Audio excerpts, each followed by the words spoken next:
Yeah, hi. Trevor Davis, Father's House. We're just following through here in relation to the seven churches, and this next series is going to be about the seven churches.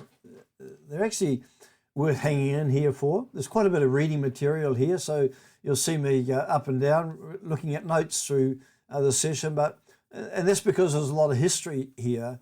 And then out of all of that, I'll try and bring an update to our current church age, if you like, and where we are. But as I've gone through the seven churches, I find that in each one of them, there's real significance to church life today. So can we learn anything about the seven churches? Well, yes, you can firstly learn it's not just about historic books, historic fact, and what's happened in the past. There's a lot of aspects in each one of these churches that you and I can use as a challenge today, both to us as an individual, but all, because we are the church, and also to the corporate church where we gather, wherever that is. How are we going? So if you could put yourself now, and we call it the Church of Ephesus, which is this session, put your name in there, the church of, whatever that is, and think about it as we go through all of this.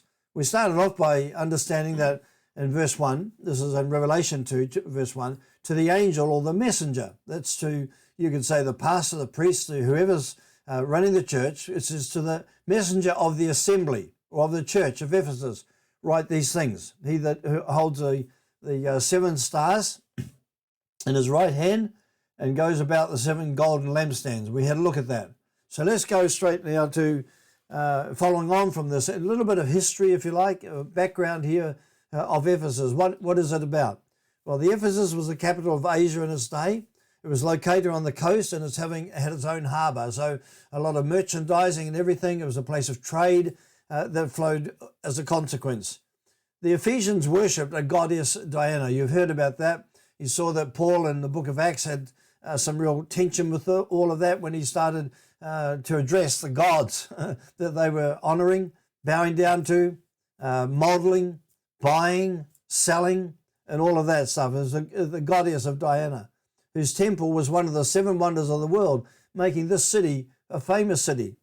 The church of Ephesus was established in the midst of idolatry. So just begin to think about that for a moment. The influences come from idolatry if you live in that kind of an environment. And some of you overseas that are listening to this today, you probably live in a country that is full of idolatry today. So how do we do all of that? I mean, what is the pressure and how do we deal with it? Well, this was one of those churches. Is established as idolatry amongst demonic powers. And there's actually two churches where the Lord refers to the seat of Satan. So this place was not just an ordinary, nice bayside place to build a church. It had a lot of pressures here, a lot of spiritual pressure, a lot of tension about the goddess, idolatry, and powers. And also, it was a place of many false gods.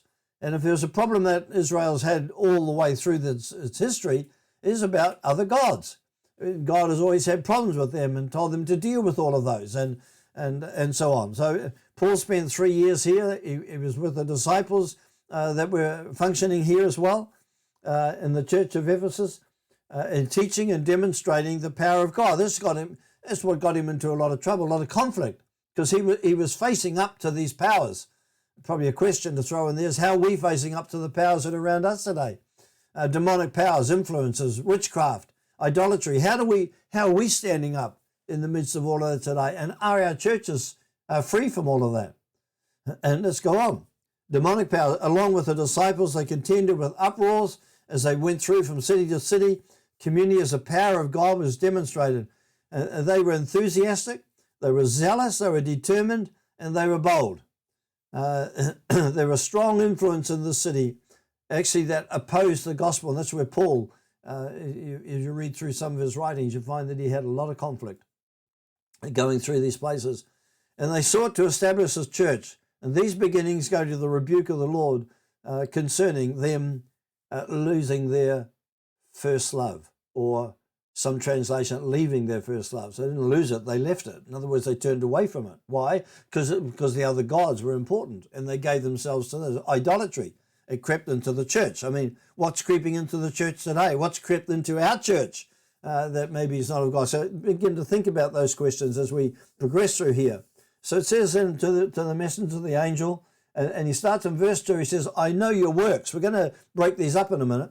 He says, I know your works, I know your labor, I know your patience, and that you can't bear those that are evil. I mean, they're all good, aren't they? Good works going on here. They're patient, they're tolerant, they're putting up with, they're standing in the area of development and so on. But he says you can't stand those that are evil, and you've tested those who say that they're apostles and they're not. You have found them to be liars. And you have preserved, you have patience, and you've labored for my name's sake, and you have not become weary. I mean, they're all good points, aren't they? I mean, so you can say, wow, let's go to the church of Ephesus and let's be part of all of that. So here we see that they had a mixture of people. A lot of these people actually said that they're Christian, but they weren't. It was a facade to enable them to get into the church and influence the church, to take away its power, the God power, and to replace it with the idolatry and so on. That was the conflict. And this is where he then says in Revelation verse 4 of chapter 2, Nevertheless, I have this against you, that you have left your first love. That word love means your affection or your benevolence, your love feast of charity out to the community, and being charitable. So you've lost all of that. So this church is it's just become an organization, if you like.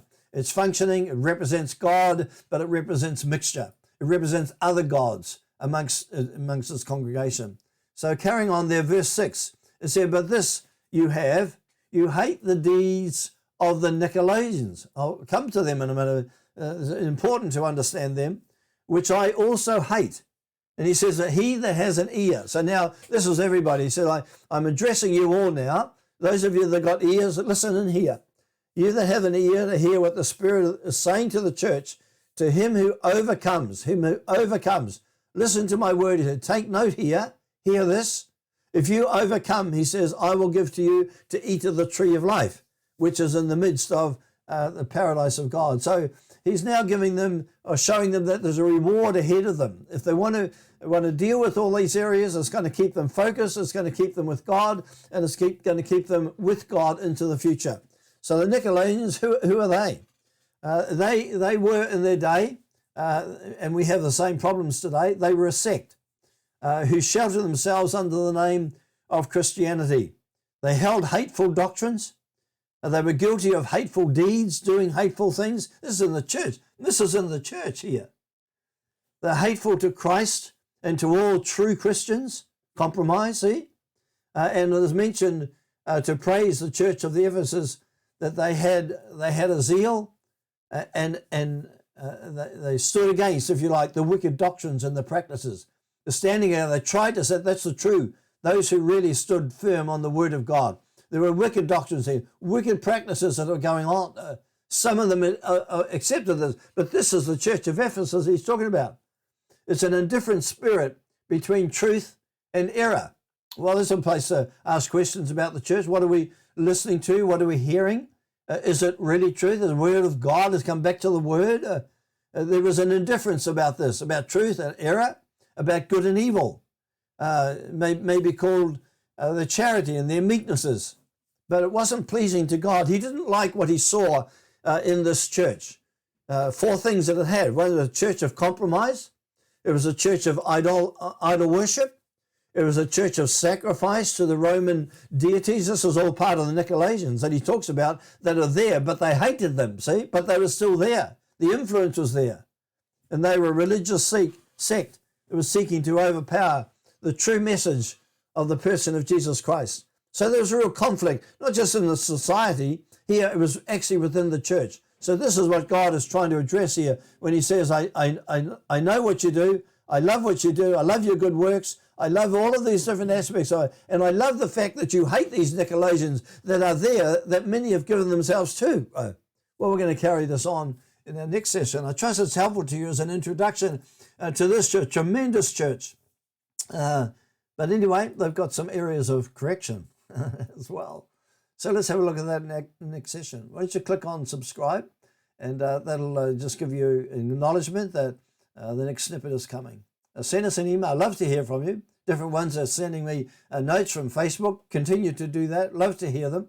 And but if you have any questions or queries, then send them through. In the meantime, why don't you discuss this further amongst yourselves? Study it. Study the Word of God and ask yourself, are any of these things evident in the church where we fellowship? God bless you. Circulate this. Say it to somebody else. But have a great week. God bless.